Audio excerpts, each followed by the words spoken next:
본문 말씀에 등장하는 영광의 면류관, 시들지 않는 영광의 면류관. 이 영광의 면류관은 리더들, 즉 지도자들을 위해서 주시는 면류관입니다. 그런데 문제는 뭐냐면 누가 지도자냐 하는 것입니다. 누가 지도자냐. 문자 그대로 하면 리드하는 사람이 리더입니다. 즉 사람을 끌고 가는 사람이 지도자다, 그렇게 이야기할 수가 있어요. 칼 토마스라고 하는 사람이 있습니다. 이 사람이 원래 글을 쓰는 작가예요. 근데 이분이 쓴 책 몇 권이 베스트셀러가 되어졌습니다. 그래서 하루아침에 유명인사가 되어졌어요.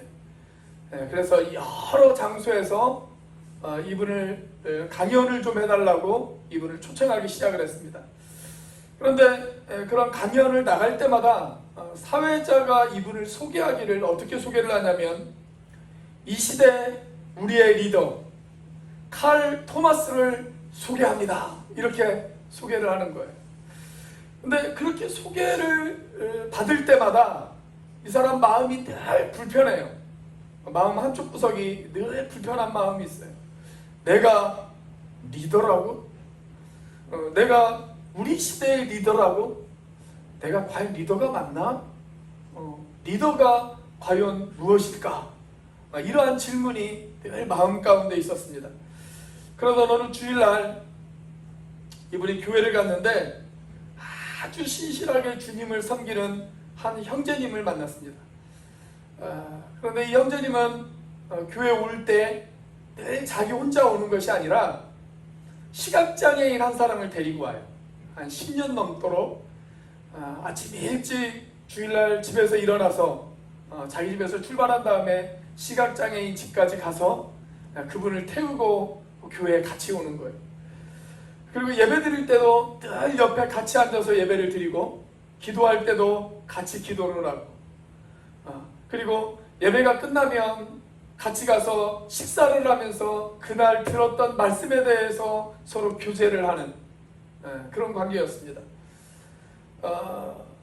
근데 늘 이 모습을 지켜보고 있더니 칼 토마스가 어느 날 그 시각장애인에게 인사를 건넸습니다.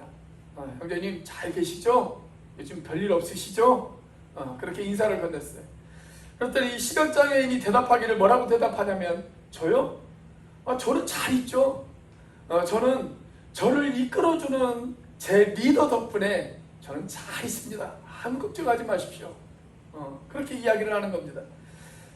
그 시각장애인은 자기를 10년 넘도록 늘 이끌어주고, 그리고 신앙으로 격려해주고, 자기를 보살펴 주었던 그 형제를 가리켜서 기꺼이 나의 리더라고 그렇게 이야기하는 그 소리를 들었습니다. 그 소리를 듣고 이 칼 토마스가 그동안 마음속에 품었던 의문이 해결이 되어졌어요. 누가 리더인가? 그 질문에 대한 답을 얻었습니다. 자, 누가 리더냐? 맞아. 리더라는 것은 누군가에게 꼭 필요한 사람이 되어주는 거야. 그리고 그들에게 영향을 주고 그들을 잘 이끌어주는 사람, 그 사람이 바로 리더야. 그렇게 해답을 내렸어요. 그러니까 리더가 어떤 사람이냐? 리더는 겉으로 드러나는 사람이 리더가 아니에요. 소위 인기 있는 사람이 리더가 아닙니다. 이렇게 강대상에 올라와 있는 사람이 리더가 아니에요. 어떤 자리를 차지하고 있고 완장을 차지하고 있고 임명장을 받은 사람들, 그 사람들이 리더가 아니라 진짜 리더는 누구냐? 사람들에게 영향을 주고 그리고 그 사람들을 끌고 가는 사람, 그 사람이 바로 진짜 리더입니다. 만약에 오늘 이 자리에 참석한 여러분들이 그렇게 사람들을 끌고 가고 있는 사람이라면, 그리고 사람들에게 영향을 주고 있는 사람이라면 여러분들이 바로 리더입니다. 내가 직분을 받아서가 아니라 내가 장로 직분, 권사 직분, 목자 직분, 내가 그런 직분을 받아서 리더가 아니라 내가 정말 사람들을 끌고 가고 있고 사람들에게 꼭 필요한 영향을 주고 있는 사람이라면 그 사람이 바로 진짜 교회 리더입니다. 자, 성경은 특히 교회 안에 있는 지도자들에 대해서 여러 가지 호칭으로 부르고 있어요. 오늘 부분 말씀에는 어떤 호칭이 등장을 합니까? 여기 보니까 장로라고 하는 호칭이 등장합니다. 1절 말씀에 보면 너희들 중 장로들에게 권하노니, 이렇게 말씀을 하고 있어요. 제가 한 40-50일쯤 전에 베드로전서를 강의하면서 이 본문을 가지고 여러분들에게 설교를 했던 그 기억이 납니다. 우리는 장로 그러면 뭘 생각하기 쉽냐면 교회에서 장로 장립을 받으신 분들, 우리가 그분들을 생각하기가 쉬워요. 그런데 성경에서 이야기하고 있는 진짜 장로는 어떤 분이냐면 이건 어떤 직분상의 호칭이 아니에요. 이건 인격적인 호칭입니다. 인격적인 호칭. 우리가 영어로는 엘더라고 그렇게 부르고요. 우리가 한자로 표기하면 길장자에 늙을 노자를 썼습니다. 그래서 그냥 단어 그대로 우리가 해석을 하면 오래 사신 분, 나이가 많으신 분, 그분들을 우리가 장로라고 그렇게 해석을 하기가 쉬운데 성경의 의미상으로 보면 장로는 어떤 분이 장로냐? 존경받는 어른을 말합니다. 존경받는 어른, 영적으로, 인격적으로 존경받는 어른을 가리켜서 성경에서는 장로님 이렇게 불렀습니다. 그러니까 오늘 본문 말씀을 보면 베드로가 자기 자신을 뭐라고 소개를 하냐면 너희와 함께 장로된 나라고 그렇게 이야기해요. 나는 너희와 함께 장로된 자요, 그렇게 이야기합니다. 이 말은 베드로가 어느 날 요즘처럼 장로장립을 받았다는 이야기가 아니라 베드로가 그 당시에 교회 공동체 안에서 아주 존경받는 지도자였다라는 것을 의미하는 것입니다. 자, 그렇게 영혼을 책임지고 있는 사람들, 그렇게 영혼들에게 영향을 주고 있는 사람들, 그렇게 사람들에게 인격적으로 신앙적으로 존경받고 있는 사람들, 그런 목자들, 그런 교사들, 그런 사람들이 누구냐면 장로입니다. 그런 사람들을 다 우리가 장로라고 이야기할 수가 있어요. 우리 교사 선생님들 가운데도, 우리 청년들 가운데도 주일학교 학생들에게 신앙적으로, 인격적으로 정말 모범을 보이는 그런 청년들이 있다면 그분들이 바로 장로예요. 장로.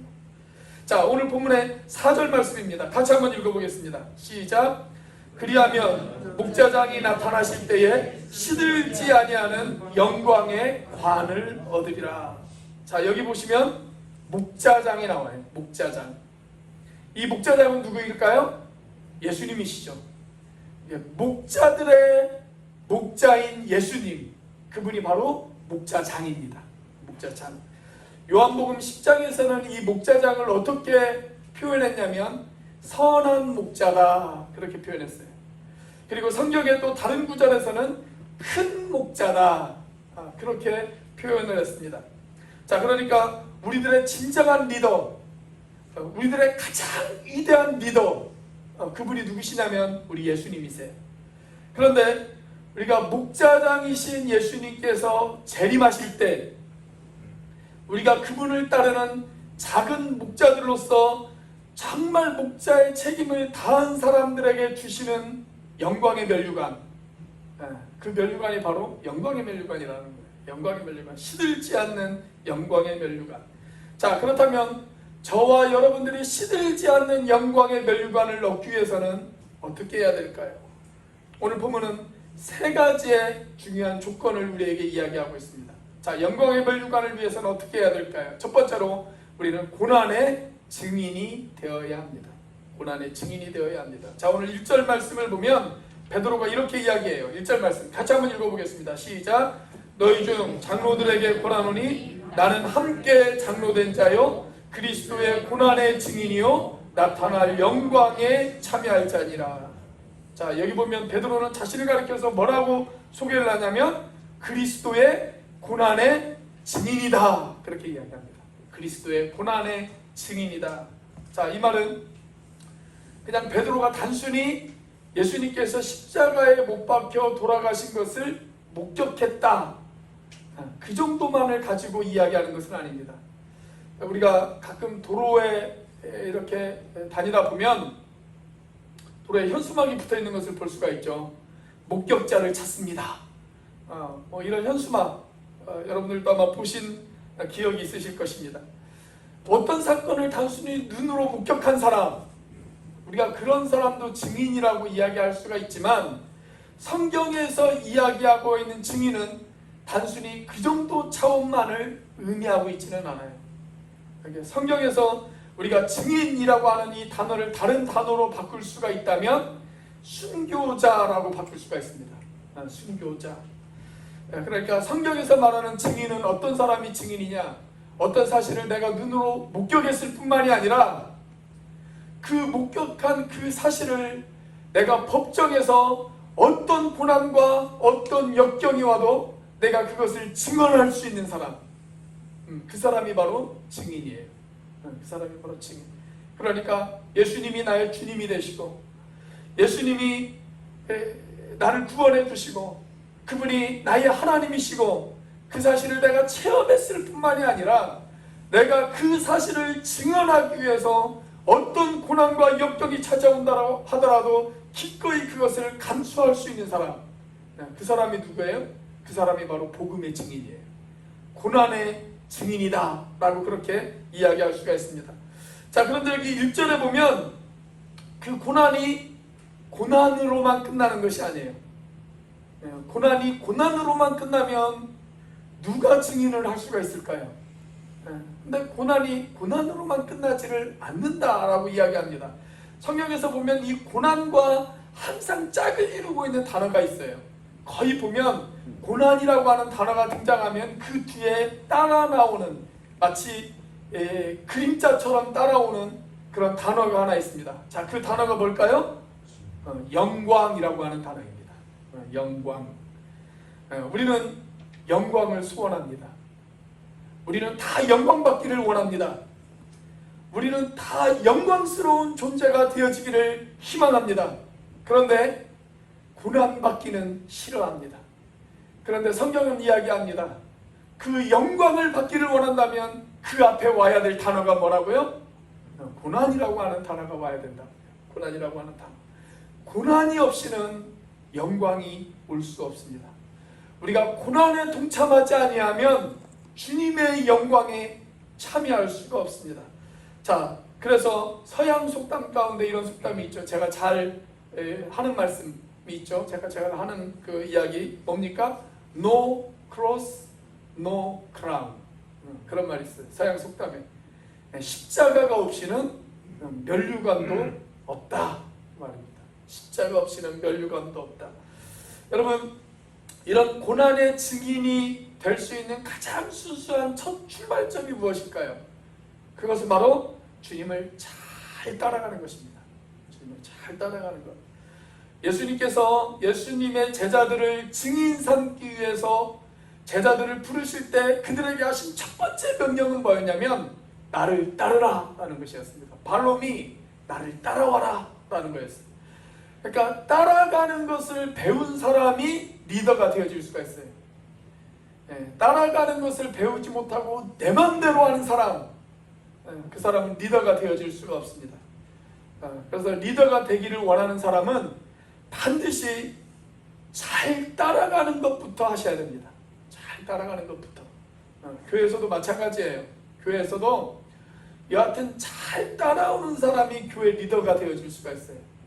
그냥 따라오지 않고 늘 보면 내 맘대로 하는 사람, 어떤 교회 공동체 이야기도 하지 않고 무엇이든 내가 결정하고 내 맘대로 하고 그렇게 하는 사람들, 그런 사람들은 절대 교회 일꾼이 되어질 수가 없습니다. 그런 사람들이 교회 일꾼이 되어지면 교회가 시끄러워요. 교회가 시끄러워요. 자, 그런데 이렇게 주님을 따라가는 과정에서 우리가 반드시 경험하는 것이 있어요.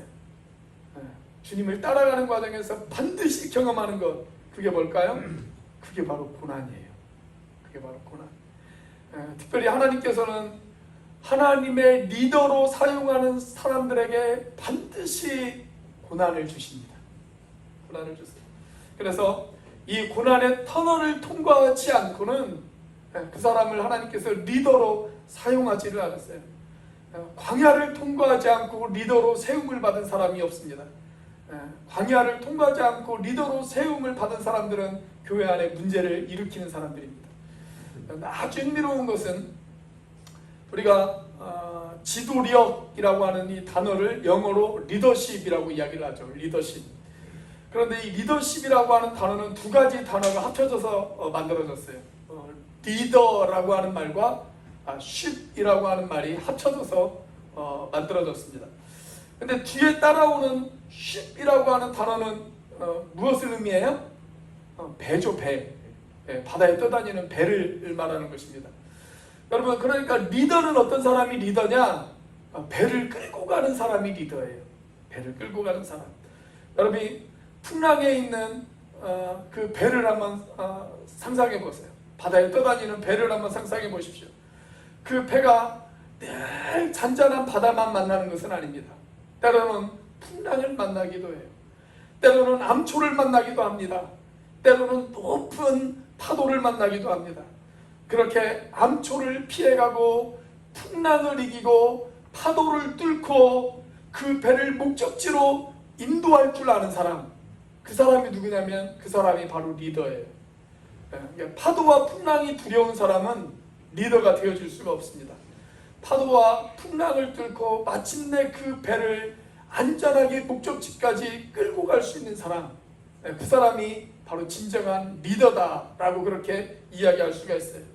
여러분, 하나님께서는 당신이 쓰시기를 원하는 모든 사람들에게 역경을 주십니다.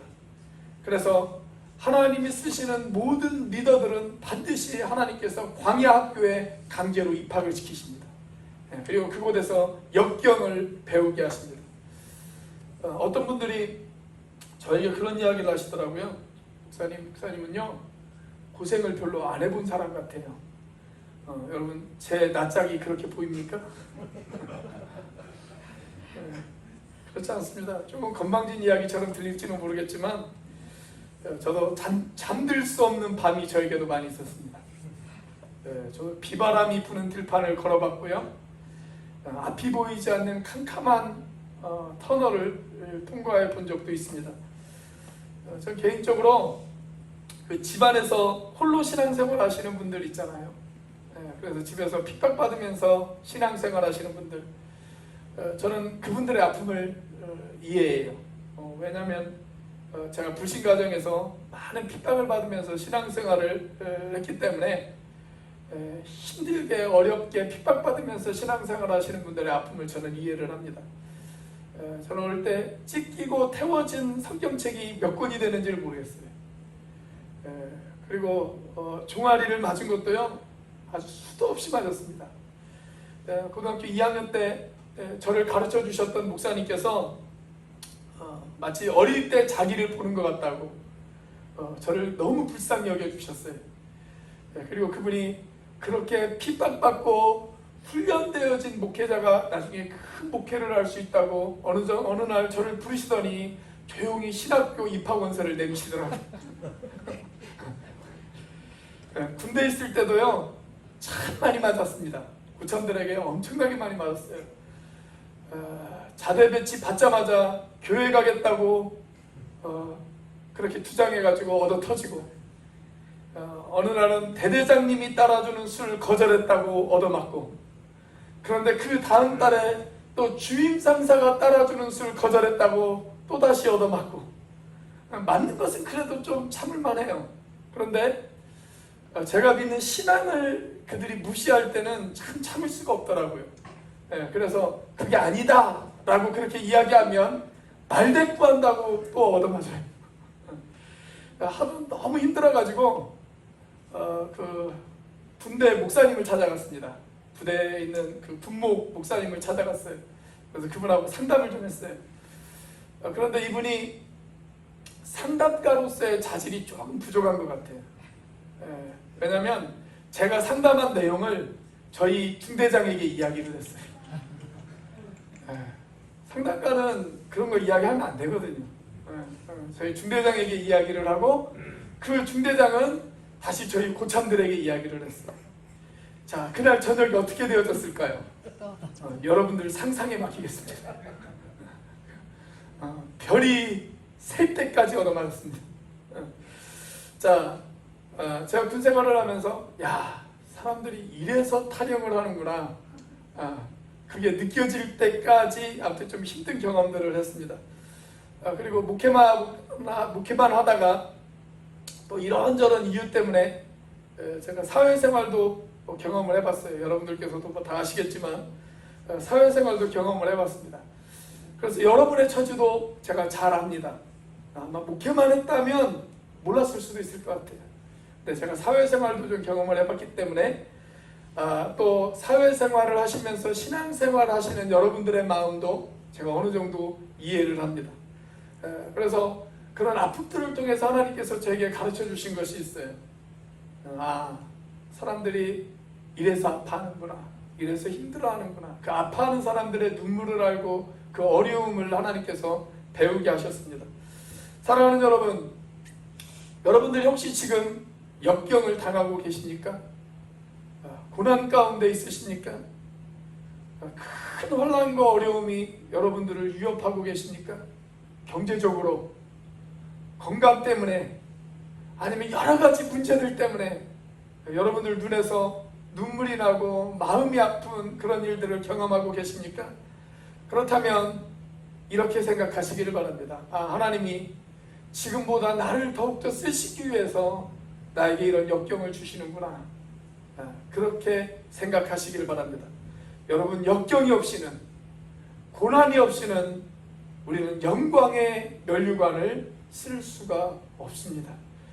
지금 나에게 역경이 찾아오는 것, 고난이 찾아오는 것, 하나님께서 더 빛난 영광의 면류관을 우리에게 허락해 주시기 위해서 그 역경과 고난을 허락해 주신다, 그렇게 믿으시기를 주의 이름으로 축원합니다.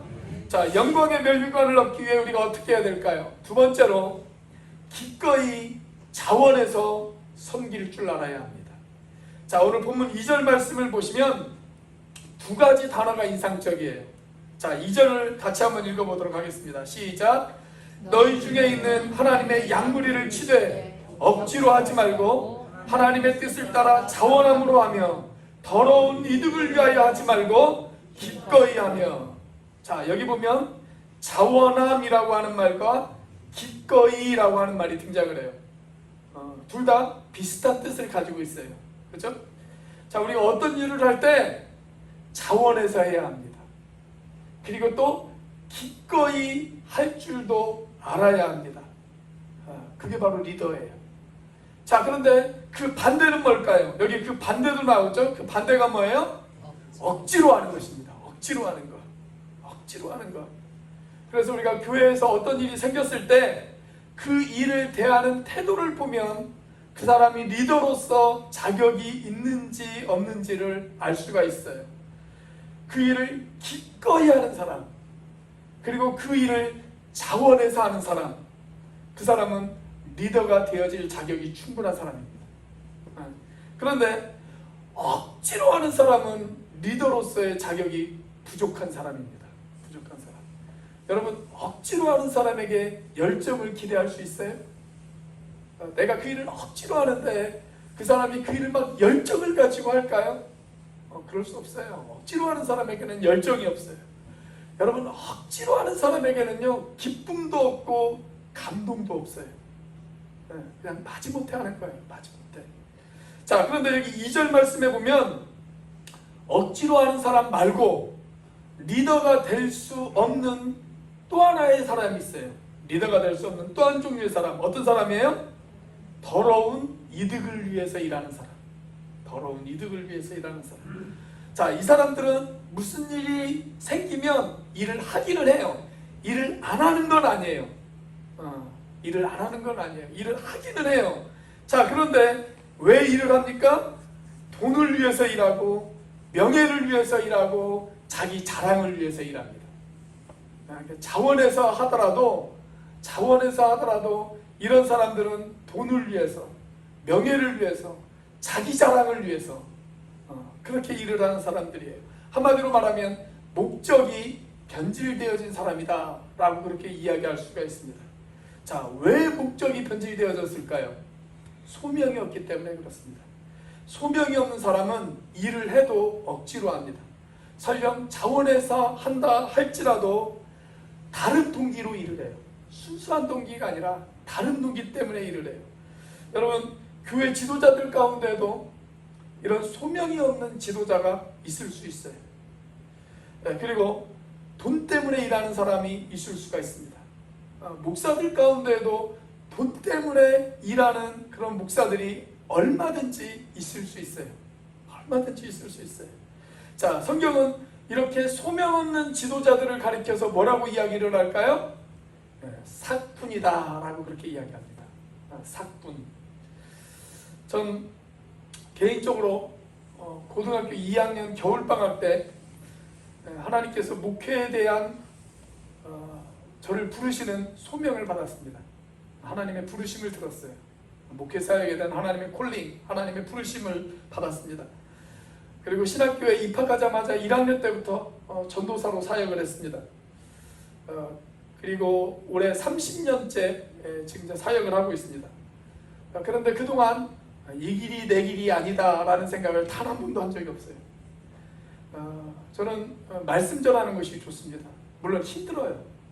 말씀을 전하고 이걸 준비하는 것이 너무나도 힘든 과정이기는 한데, 근데 아프다가도 말씀을 전하기 위해서 강대상에 올라오면 힘이 나요. 저는 하나님이 분명히 저를 목회자로 부르셨다는 소명이 있어요. 자, 그런데 내가 이렇게 소명이 있으니까, 우리 목사님이 이렇게 소명이 분명하니까 우리 목사님은 변질되지 않겠지, 그럴까요? 그렇지 않습니다. 여러분, 소명받은 목회자도 변질되어질 수가 있습니다. 소명받은 목회자도 변질되어질 수가 있어요. 두 가지 이유 때문에 변질되어질 수가 있어요. 하나는 영성 관리를 못해서 변질되어질 수가 있어요. 그리고 또 하나는 감성 관리를 못해서 변질되어질 수가 있습니다. 저는 지도자에게 있어서 이 두 가지가 꼭 필요하다고 생각해요. 여러분들이 교회에 정말 아름다운 존경받는 지도자가 되어지기 위해선 이 두 가지가 반드시 필요하다고 생각합니다. 자, 영성 관리에서 가장 중요한 것은 뭐냐면 자기를 돌아보는 거예요. 자기를 돌아보는 것. 기도하면서 나 자신을 돌아봐야 돼요. 내가 하나님의 말씀을 묵상하면서 내 자신을 돌아봐야 됩니다. 계속적으로 자기 자신을 살펴야 됩니다. 내가 혹시 주님을 믿는 그 첫사랑에서 내가 멀어져 있지는 않는가? 내가 나를 부르신 그 소명에서 멀어져 있지는 않는가? 내가 끊임없이 내 자신을 살펴보고 뒤돌아볼 줄 알아야 됩니다. 그게 영성관리의 가장 중요한 케이스예요. 자, 또 하나 중요한 것이 뭐냐면 감성관리입니다. 감성관리. 존 네이스밋이라고 하는 미래학자가 있어요. 그런데 이분이 쓰신 책 가운데 하이테크 하이터치라고 하는 책이 있습니다. 오늘 우리는 하이테크 시대에 살고 있어요. 고도의 기술이 발달한 그런 시대에 우리가 살아가고 있습니다. 여러분들이 지금 가지고 있는 스마트폰, 컴퓨터, 인터넷, 자동차, 인공위성, 이 모든 것들이 다 뭐예요? 하이테크의 결과물로 우리에게 주어진 것들이에요. 그 고도의 과학기술이 발달되면서 우리에게 주어진 것들이잖아요. 자, 그런데 문제는 뭐냐면 이렇게 기술이 발달하면 발달할수록 사람들의 감성이 메말라가요. 감성이 메말라가요. 예전에는 IQ 좋은 사람들이 인정받았습니다. 왜냐하면 기술을 발달시키기 위해서 그 사람들이 인정받았어요. 자, 그런데 요즘은 이 IQ보다 사람들이 더 중요하게 생각하는 것이 있죠. 그게 뭐예요? EQ입니다. EQ. 감성지수. 감성지수. 우리가 온종일 컴퓨터 앞에 있고, 온종일 텔레비전 앞에 있고, 온종일 스마트폰 앞에 있으면 우리의 감성이 쉽게 메말라갑니다.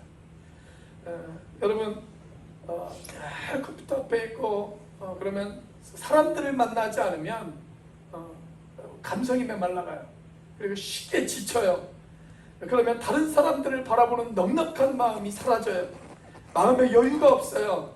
인생을 대하는 넉넉한 태도가 없어요. 그래서 쉽게 화를 내고 쉽게 짜증을 내고 그렇습니다. 예전에 그 아이들은 저희 어릴 때만 하더라도 어떻게 했냐면 아이들이 방학이 되어지면 산으로 뛰어다니죠. 그리고 냇가에서 물장구 치고, 그리고 공터에서 공 하나 가지고 아이들과 하루 종일 뛰어놀고 그랬습니다. 근데 요즘 애들은 다 컴퓨터 앞에 있어요. 스마트폰만 바라보고 있고 사람들을 만나지 않아요. 사람들을 만나야 감성이 좀 발달할 텐데 사람들을 만나지 않아요. 대화도 문자로만 주고받아요. 감정이 느껴지지가 않아요. 그러다 보니까 감성이 많이 메말라집니다. 심지어 요즘은 아이들이 학교도 안 가잖아요. 코로나 때문에 학교도 안 가잖아요. 친구들을 만날 수도 없어요. 그러다 보니까 감성이 메말라갑니다. 그래서 이 존 네이스빗이라고 하는 분이 뭐라고 이야기를 했냐면, 기술이 고도로 발달하면 발달할수록 하이터치, 그러니까 감성으로 무장된 지도자가 필요하다, 그렇게 이야기했습니다. 여러분, 텔레비전을 좀 끌 줄 알아야 돼요. 스마트폰도 좀 끌 줄 알아야 됩니다. 컴퓨터도 좀 끌 줄 알아야 되고요.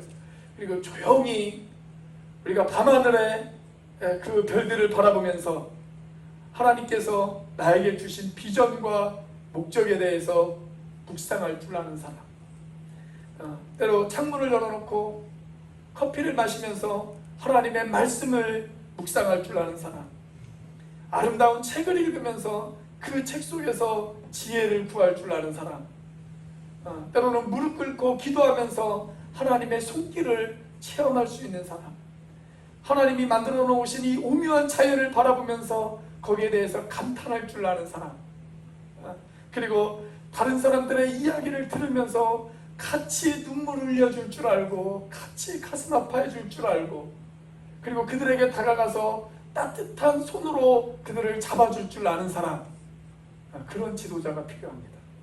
그런 지도자가 필요해요. 가끔 제가 한 달에 한 번씩 여러분들에게 소개해주는 그런 추천도서들이 있죠.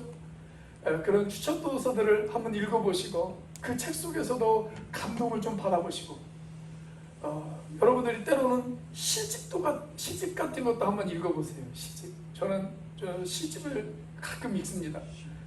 우리의 감정을 풍부하게 만드는 아주 좋은 거예요. 그러니까 가끔 저는 시도 써요. 말도 안 되는 시이긴 하지만 가끔 시도 써요. 여러분 얼마나 좋은지 몰라요. 그렇게 우리의 감성을 좀 자꾸 발달을 시켜줘야 돼요. 여러분, 예수님이 제자들을 전도하러 보내면서 이런 이야기를 하셨어요. 뱀같이 지혜롭고 비둘기같이 순결하라, 그렇게 이야기하셨습니다. 여러분, 지혜만 가지고는 안 돼요. 지혜만 가지고는 순결하기도 해야 돼요. 순결하기도. 여러분, 지혜만 있고 순결이 없는 사람, 그 사람은 간사한 사람이 되어질 수가 있습니다. 그런데 순결을 만드는 것이 뭐냐면 우리의 감정이에요. 우리의 감수성, 감정, 그것들이 우리의 순결을 만들어갈 수가 있습니다. 여러분, 우리가 좀 감동할 수가 있어야 돼요. 이렇게 감동할 수 있는 사람이, 하나님이 우리에게 어떤 말씀을 해주셨을 때 반응을 보이죠. 내가 하나님의 말씀에 감동을 하고, 그리고 그 감동을 해야 기꺼이 자원해서 우리가 하나님의 말씀 앞에 순종할 수 있지 않겠습니까? 마음에 감동이 없는 사람, 감성이 없어서 감동할 줄 모르는 사람, 그 사람이 어떻게 기꺼이 감동해서 하나님 앞에 헌신을 할 수가 있겠어요? 저와 여러분들이 감성이 풍부한 그런 사람이 되어주시길 주의 이름으로 축원합니다. 그래서 하나님께서 우리에게 명령하셨을 때 기꺼이 자원해서 우리가 하나님 앞에 순종하는 저와 여러분들이 되시길 주의 이름으로 축원합니다. 자, 영광의 멸류관을 위해서 우리가 어떻게 해야 될까요? 세 번째로 양들의 모본이 되어져야 됩니다. 양들의 모본이 되어져야 됩니다. 자, 3절 말씀입니다. 같이 한번 읽어보겠습니다. 시작. 맡은 자들에게 주장하는 자세를 하지 말고 양무리의 본이 되라. 자, 여기 3절 말씀에 보면 두 가지의 리더십이 등장을 해요. 두 가지의 리더십. 하나는 어떤 리더십이에요? 독재적인 리더십이 나옵니다. 독재적인 리더십.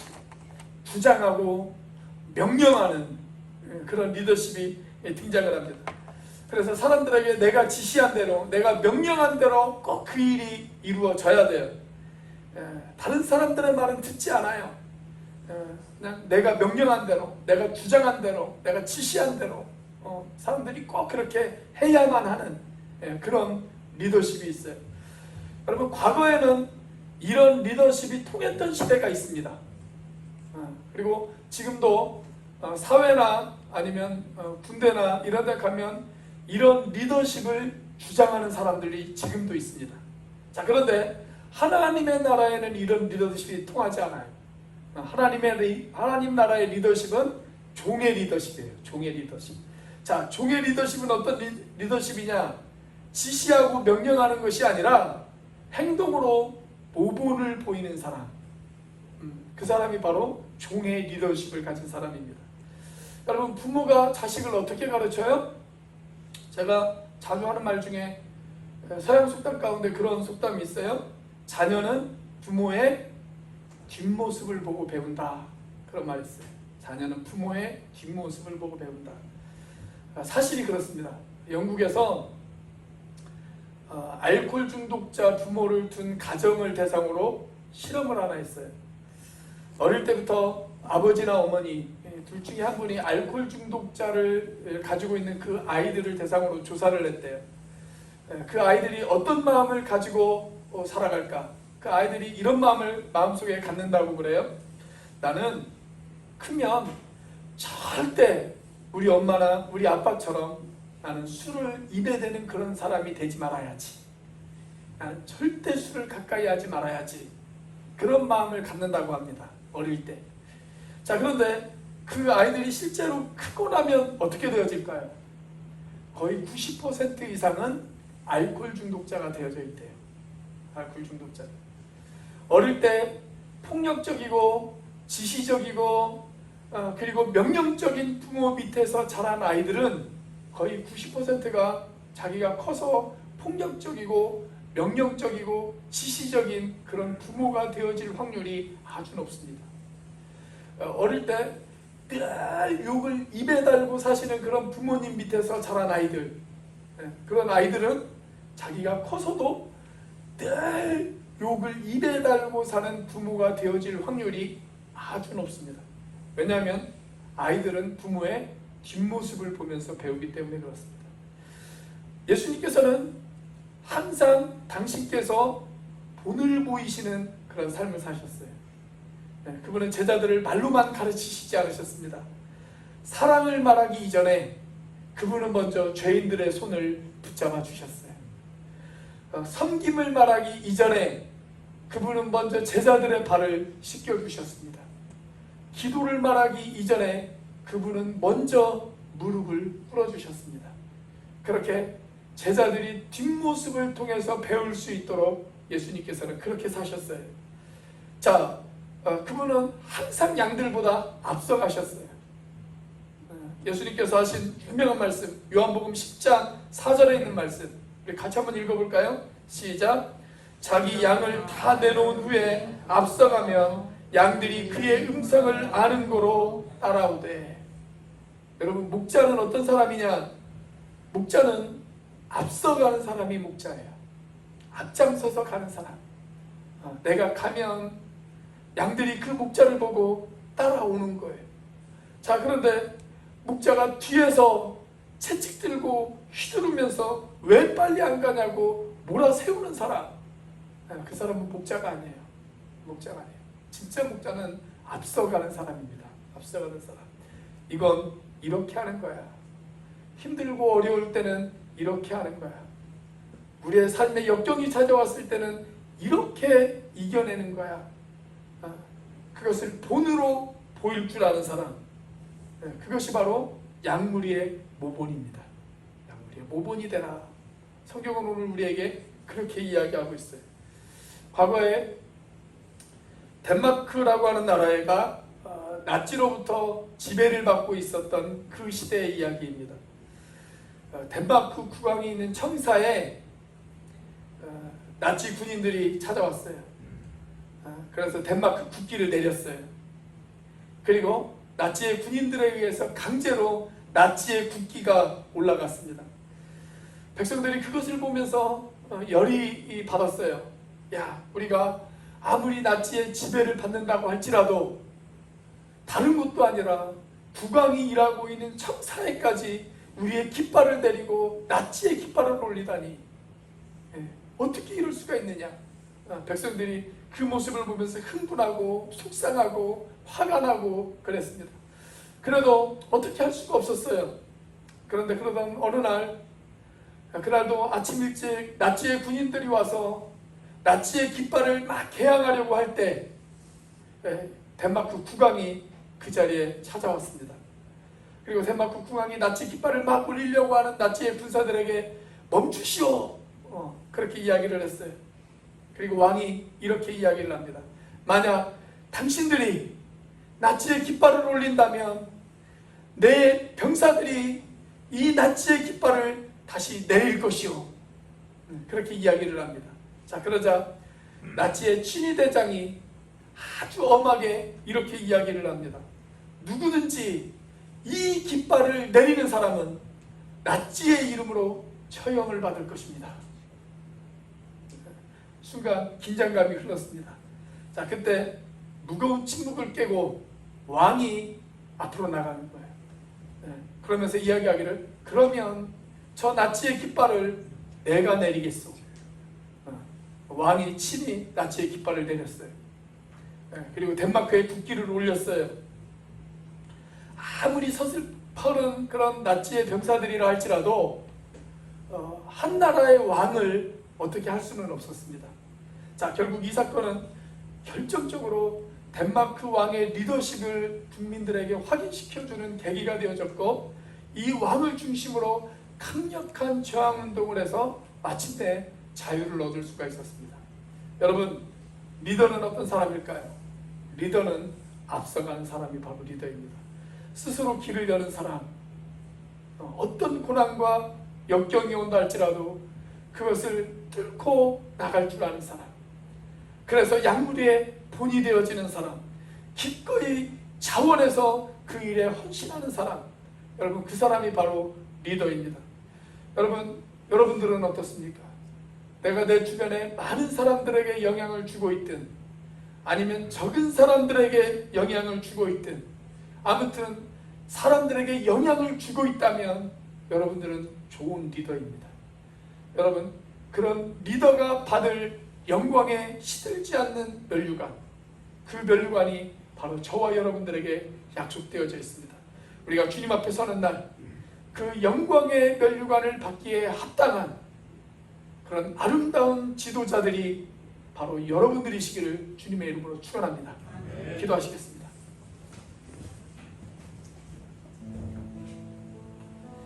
우리 시간 함께 기도하기를 원합니다. 하나님께서는 우리를 지도자로 부르셨습니다.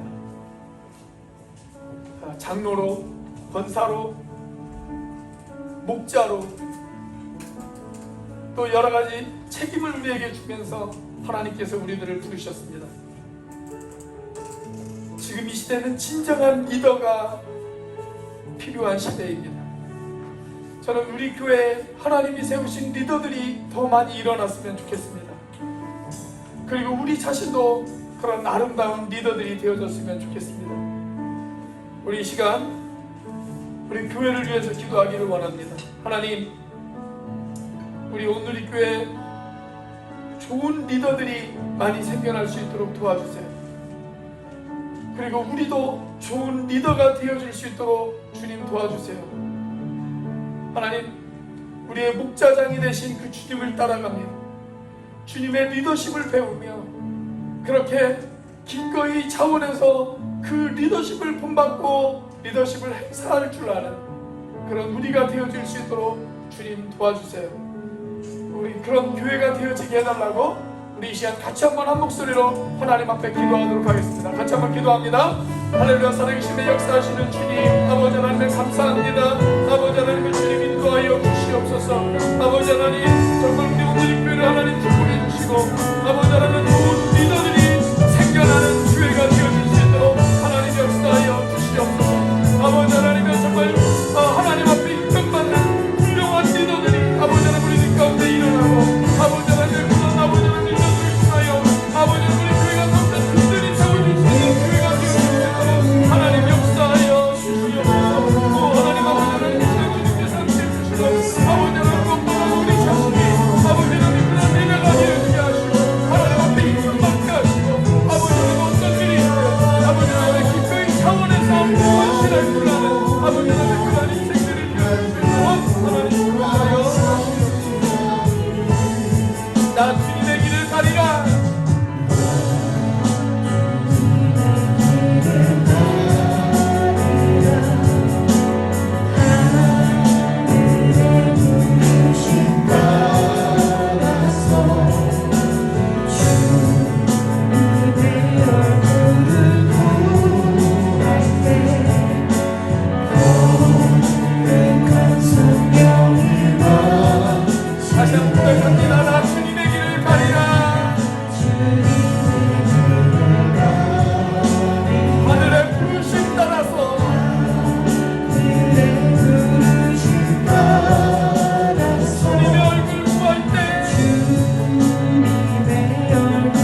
말씀을 가슴에 새깁니다.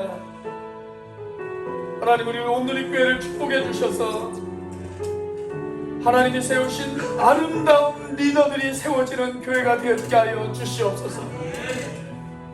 고난을 통과하고 어떤 어려움과 역경이 있어도 기꺼이 차원에서 주님 앞에 순종하고 양무리의 본이 되어지는 그런 아름다운 리더들, 아버지 하나님, 그들이 우리가 되어지게 하여 주시고 그런 리더들이 또 세워지는 그런 교회가 되어질 수 있도록 인도하여 주시옵소서. 우리의 목자장 되신 주님을 따라가며 그 주님에게 리더십을 배우는 우리들이 되어질 수 있도록 인도하여 주시옵소서. 그래서 다른 많은 영혼들에게 하나님의 선한 영향력을 행사할 줄 아는 그런 우리들이 되어질 수 있도록 축복하여 주시옵소서. 이제는 우리를 위하여 십자가에 달리신 성자 하나님의 은혜와 그 독생자를 죽기까지 내어주신 성부 하나님의 사랑과 지금도 그 사랑을 깨닫게 하시고 충만하게 하시는 성령 하나님의 교통하심이 목자장 되신 주님을 본받아 진짜 리더가 되어 영광의 면류관을 사모하는 우리 온누리교회 모든 형제자매들 머리 위에 지금부터 영원까지 함께 하시기를 간절히 축원하옵나이다.